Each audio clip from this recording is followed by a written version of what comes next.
రావడం లేదు, ఉపాధి కల్పన జరగడం లేదు.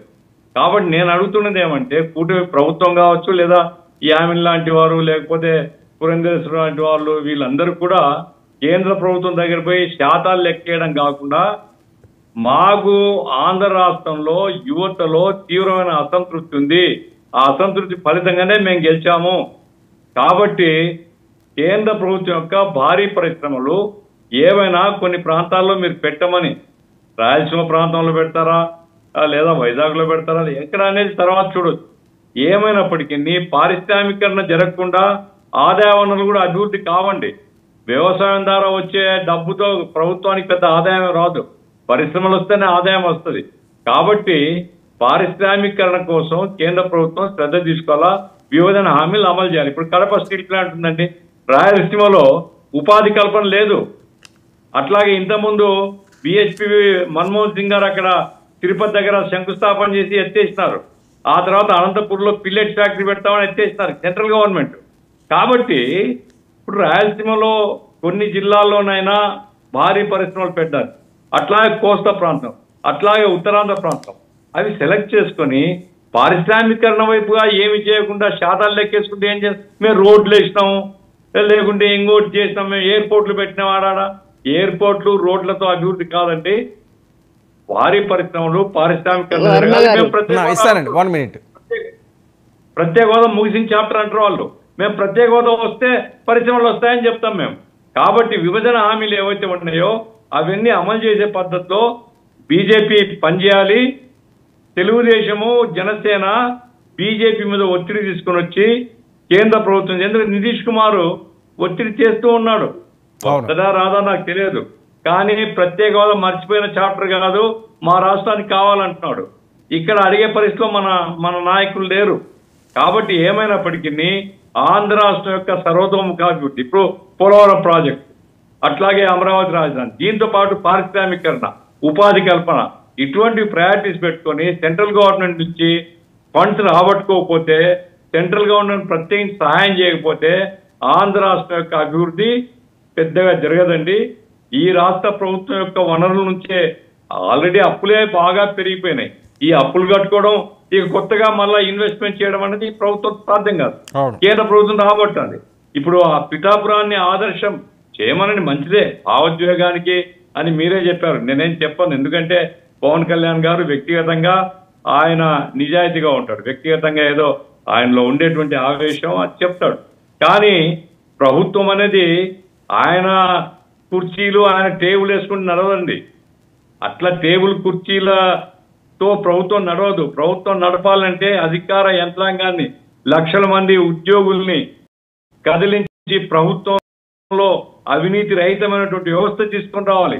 అట్లాగే ప్రజా పనులు ఏమైనా పెట్టే వెంటనే పరిష్కారం అయ్యేటట్టుగా యంత్రాంగాన్ని కదిలించాలి. ఆ రకంగా చేయాల్సినటువంటి అవసరం ఉంది. ఏమైనప్పటికీ కొత్త ప్రభుత్వం కాబట్టి నేను విమర్శల కంటే కూడా సూచనలు చేస్తున్నాను. కేంద్రం మీద ఒత్తిడి తీసుకుని వచ్చి వనరులు పెంచుకోకపోతే, ప్రత్యేక హోదాతో పాటుగా పారిశ్రామికరణ జరగకపోతే, విభజన హామీలను అమలు జరుపుకోకపోతే రాష్ట్రం యొక్క అభివృద్ధి నామమాత్రంగానే ఉండబోతుంది అనేది నా. ఓకే, యామిని గారు.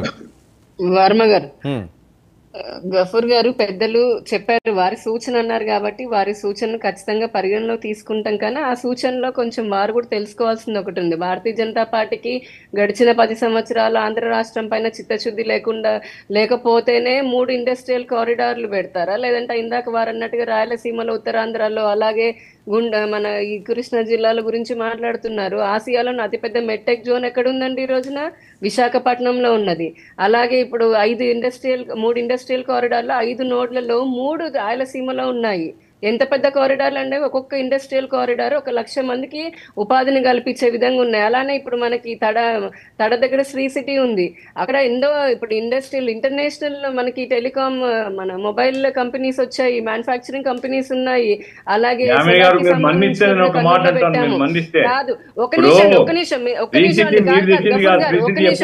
భారతీయ జనతా పార్టీకి చిత్తశుద్ధి లేకపోతే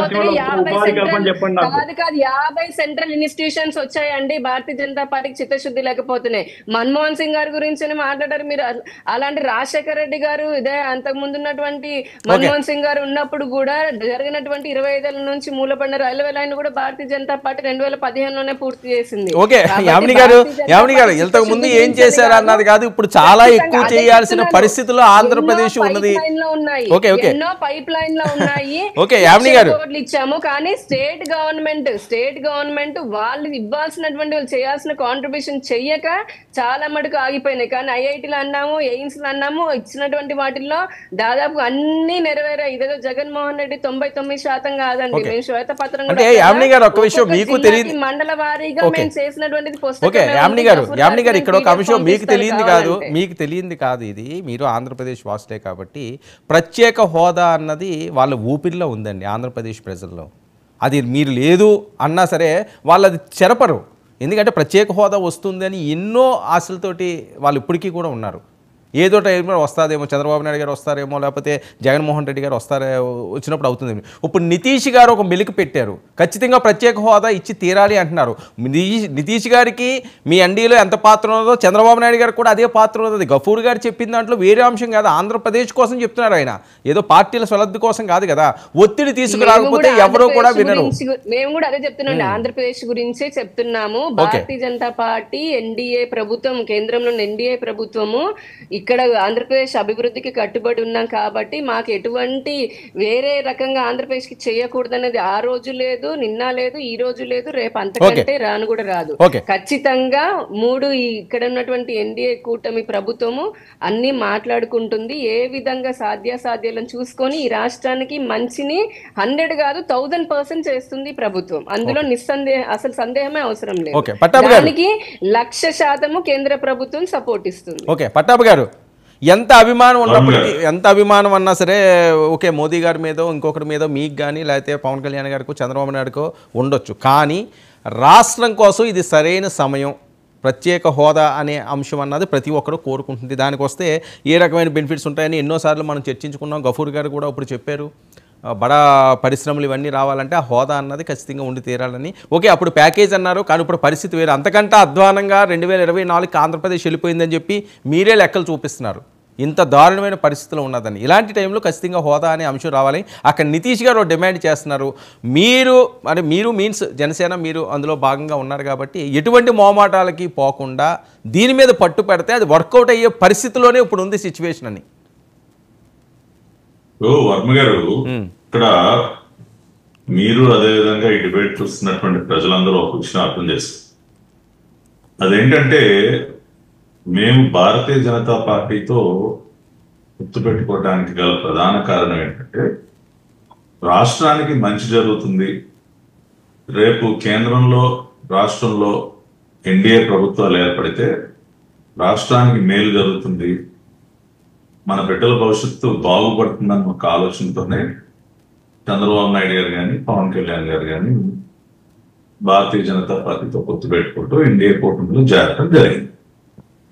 సో ఆ ఉద్దేశంతో మేము ఒక పార్టీతో చేతులు కలిపినప్పుడు రాష్ట్రానికి నష్టం జరిగేటటువంటి పరిస్థితి ఏ రోజు కూడా ఉత్పన్నం కాదు.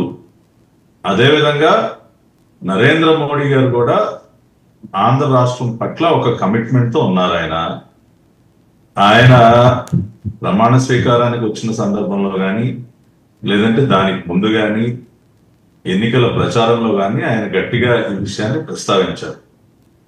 మిగతా దేశంలో ఉన్నటువంటి మిగతా ఏ రాష్ట్రంతో పోల్చినా కూడా తీసిపోని విధంగా సరి సమానంగానే మన రాష్ట్రానికి కూడా మేలు జరుగుతుంది.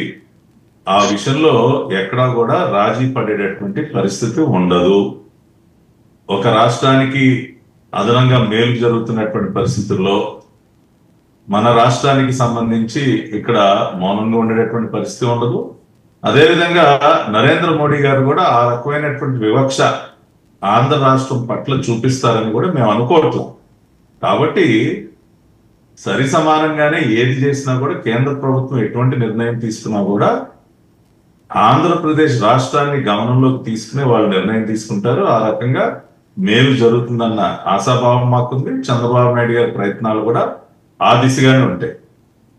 ఇక నితీష్ కుమార్ గారు ఏదైతే తీర్మానం చేశారో వారు కోరుకున్నది ఏంటంటే వెనకబడినటువంటి రాష్ట్రానికి అదనంగా కేంద్ర ప్రభుత్వం నుంచి సహాయం కావాలి, కొన్ని వెసులుబాట్లు కావాలి.